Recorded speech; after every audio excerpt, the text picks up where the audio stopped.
13 millions de vues en 8 vidéos grâce à la stratégie Netflix pour ma marque Père et Fiche, c'est parti! Yo les petits choux, c'est Alex et aujourd'hui on va voir comment créer du contenu, se différencier de toute la concurrence, tout massacrer, tout ravager et anticiper tout ce qui se passe en termes de création de contenu en 2025. Pour remettre un peu de contexte, avec Père et Fiche, on adore faire n'importe quoi sur les réseaux. Bon, on a fait beaucoup de contenu Insta, TikTok, on était le premier resto de France à se lancer, on a été super agressif. Derrière Instagram sort les réels, Facebook réels, YouTube Short, etc. Et automatiquement, tout le monde commence à comprendre que la création de contenu sur les réseaux, c'est un vrai effet de levier, quelle que soit la typologie de business. Et plus il y a de concurrence, plus c'est compliqué d'avoir des résultats. Et moi, plus ça me fait de la peine de galérer à faire des vues. Donc l'avantage qu'on a un peu par rapport aux concurrents, c'est qu'on a beaucoup d'abonnés, puisque tout réseau confondu, on a plus de 650 000 abonnés, et qu'à côté de ça, on sait produire du contenu. Sauf que toutes les marques commencent à faire du contenu, elles font appel à des agences si elles savent pas, il commence à y avoir des agences qui arrivent à faire du contenu viral, et donc automatiquement, il y a des marques qui commencent à réussir aussi, à leur tour, à avoir des bons résultats sur les réseaux. Et c'est à ce moment-là que je suis triste, que je commence à pleurer, seul dans ma chambre, parce que automatiquement, on se fait beaucoup copier. Bien évidemment, c'est le jeu de se faire copier. On est les premiers à aller chercher de l'inspiration à droite, à gauche, aux US, en Asie, etc. Mais même tous les concepts qu'on invente, nous, on se les fait reprendre. Et des fois, script identique, etc. Encore une fois, ça fait partie du jeu. Mais moi, mon objectif quand je vois ça, c'est que je me dis, faut que j'arrive à trouver des nouvelles idées encore. Sinon, je vais me retrouver noyé dans la masse. Et donc là, je réfléchis. Et en fait, ma façon de réfléchir, ceci n'est pas une blague, c'est que je me fais des breathwork. Donc je fais de la respiration. Boum, j'hyperoxygène mon cerveau. Je suis un peu dans l'espace, là, tac. Et là, j'ai des idées. Et là, je me dis, ok, on va faire des mini-séries à la Netflix. Et en gros, le raisonnement par rapport à ça, c'était de me dire que tout ce qui est un peu acting gênant, bon, voilà, on n'a pas envie de tomber dedans. Et à côté de ça, il y a aussi beaucoup de micro-trottoirs qui marchent toujours, mais les fake micro-trottoirs, ça saoule tout le monde, on n'en peut plus et tout. Et je me suis dit, en revanche, je pense que les gens peuvent consommer du contenu comme ils consomment une série Netflix. L'idée, c'était aussi de me dire quels sont les éléments qui nous différencient, parce qu'aujourd'hui, on est juste un restaurant, mais là où ça bloque, c'est que, enfin ça bloque pour les autres surtout, c'est sur la partie acting, c'est-à-dire que ce soit Ava, Dano ou moi, Ava et Dano étant mes associés, on est assez à l'aise en acting, on peut faire à peu près n'importe quel rôle, et donc automatiquement on se différencie parce que la plupart du temps il y en a beaucoup qui galèrent devant la caméra, et si on prend la partie founder qui veut se mettre en avant, souvent ils galèrent à bien acter leur truc et que ça soit super naturel. Donc je me dis autant miser sur cet élément de différenciation pour aller créer des séries. Et en fait l'objectif dans tout ça, c'était vraiment d'aller créer des événements un peu récurrents avec une série où les gens vont savoir déjà que c'est de l'acting, et à côté de ça en fait d'avoir des personnages récurrents comme on peut avoir dans une série Netflix où on a un tel qu'on aime bien et on suit ses aventures. Donc le truc c'est que je me suis dit, premier concept qu'on va faire, ça va être le format viande-poisson. Très simple, je suis pas allé très loin dans les scénarios. Moi, Alex, qui adore manger de la viande, Dano, mon associé, qui déteste les mangeurs de viande et qui me force à manger du poisson.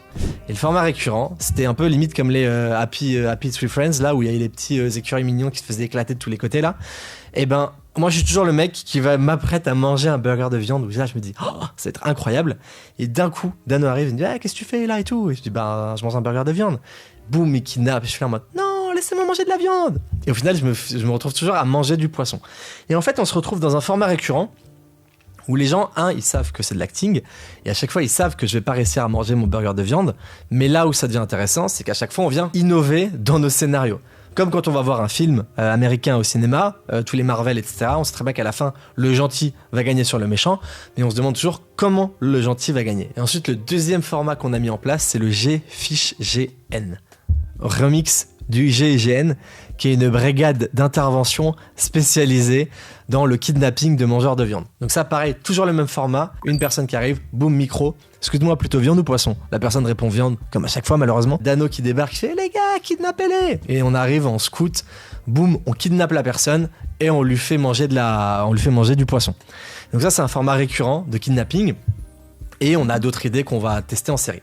Et pour le coup, là à date, on a publié justement 8 vidéos sur ces formats, parce qu'on les a lancés il n'y a pas longtemps, et les stats sont plutôt très encourageantes. Je vous ai mis un peu les stats là, mais on a la première vidéo qui fait quasiment 2 millions de vues, la deuxième qui fait plus de 5 millions de vues, troisième 2 500 000, 2 200 000.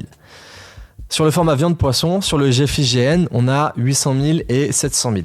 Soit plus de 13 millions de vues sur 8 vidéos, ce qui est quand même assez colossal en termes de perf. Bon, il y a plein de gens que ça fait marrer. Il y a quand même des gens premier degré qui pensent que du coup, moi, je me fais vraiment tabasser ou qu'on kidnappe les mangeurs de viande. On a déjà reçu des personnes qui nous ont menacés en disant « Vous n'avez pas le droit de kidnapper les mangeurs de viande, ce n'est pas légal en France ». Donc rassurez-vous, on n'a pas le droit de kidnapper les gens tout court en France. Ceci est du second degré. Donc si on regarde 2-3 vidéos rapidement, je vous mettrai les liens de toutes les vidéos si vous voulez les voir. On a une première vidéo. Il y aura la viande ou le poisson? La viande. Mais t'es un grand malade. Qu'est-ce que tu racontes, tu vois? Allez, viens avec nous. Laissez-moi manger des burgers de viande. Comment ça, tu préfères les burgers à la viande, toi? Mais je sais pas, je trouve ça meilleur. Je sais pas, je trouve ça meilleur. T'as déjà goûté ce genre de burger au poisson? Non, mais moi, je suis pas très poisson. On est sur un kidnapping. Là, on est sur un format pareil où je suis au supermarché et j'allais acheter de la viande et au final, on me force à acheter du poisson. On l'a fait dans une boucherie où j'arrive et je dis tiens, qu'est-ce que je pourrais acheter? Et là, Dano, il arrive, il fait mais mec, tu vas pas acheter de la viande et tout. Il me kidnappe. En fait, l'idée, c'est à chaque fois de venir avoir des scénarios d'introduction qui sont différents sur un format qui est toujours le même et qui est assez récurrent. Là, on en avait une, c'était celle qui avait fait 4,5 millions de vues sur YouTube, où là, pour le coup, la scène démarre et c'est totalement lunaire. Mais qu'est-ce qui se passe dans ce restaurant, sérieux? Tu préfères les burgers de viande? Tu préfères les burgers de poisson? Jamais! Mais c'est un psychopathe, les gars, faites-le changer d'avis! Quand tu vois ça, tu te dis quoi? Rien de spécial, je sais pas. Mais Dano, fais quelque chose, fais lui goûter le burger, là! Croque dedans, là! Non! Et en fait, le raisonnement, je pense, ça fait autant de vues, parce qu'en vrai, c'est totalement débile. Il y a quelqu'un avec une tête de poisson à côté, je suis ligoté devant un restaurant dans la rue, en plein milieu de tous les gens qui passent, etc. Et le truc, c'est que les gens se disent, c'est tellement what the fuck, ils disent qu'est-ce qui se passe par rapport à ça.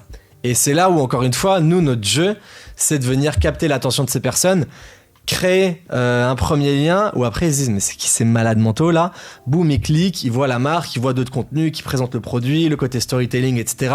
et ils créent un premier lien d'affinité justement avec Père et Fiche.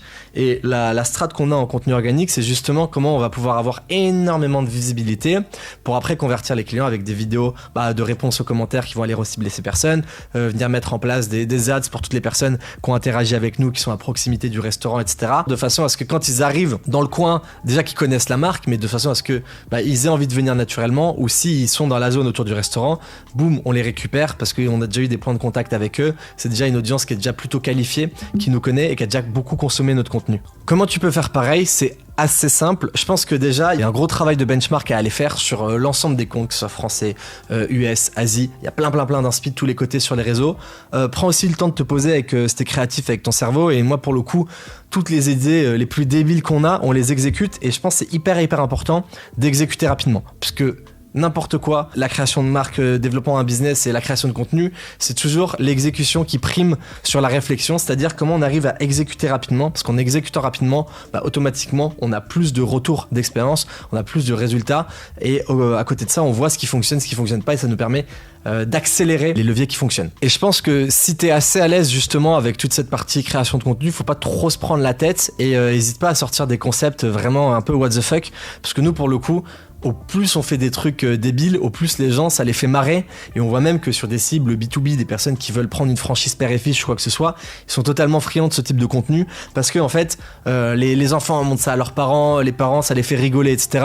et ça nous permet justement de vachement nous différencier plutôt que voici en 3 étapes la recette pour faire un burger de poisson, où là en fait même si le produit peut donner envie et ça va convertir certaines personnes, on se fond totalement dans la masse. Nous la stratégie c'est un peu réussir justement d'un point de vue marketing à réussir à toujours marquer les esprits chaque mois, chaque jour, chaque semaine, ou à chaque fois que les gens ils se disent t'as un Père et Fiche, ils ont encore fait des dingueries, et de réussir à se différencier par rapport à ça et d'avoir une stratégie de diffusion, de duplication de contenu, de posting qui est hyper agressive, de façon à ce que les gens voient du Père et Fiche H24 partout dans leur vie, sur leurs écrans, jusqu'à ce qu'ils viennent manger chez nous. Donc voilà, petite stratégie Netflix, j'espère que ça t'a aidé. Si t'as des questions, encore une fois, mets-moi tout en commentaire, je réponds à tout le monde. Si tu veux te former sur tout ce qui est création de contenu, etc., on a un programme, je te mets le lien juste là, qui t'explique comment développer ta marque de A à Z sur des stratégies de contenu organique, des stratégies publicitaires, utiliser de l'IA pour automatiser toute ta vie, bien tout traquer, aller augmenter tes paniers moyens, matcher ton produit, etc. Tout ce qu'il faut savoir pour faire du e-com dans les meilleures conditions, c'est exactement ce qu'on applique sur nos business, à savoir des business food, nos marques e-com,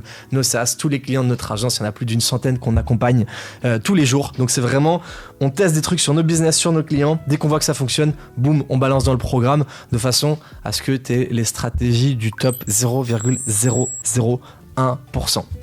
Sur ce, c'est tout pour aujourd'hui. Je te dis à la prochaine. Ciao les petits choux.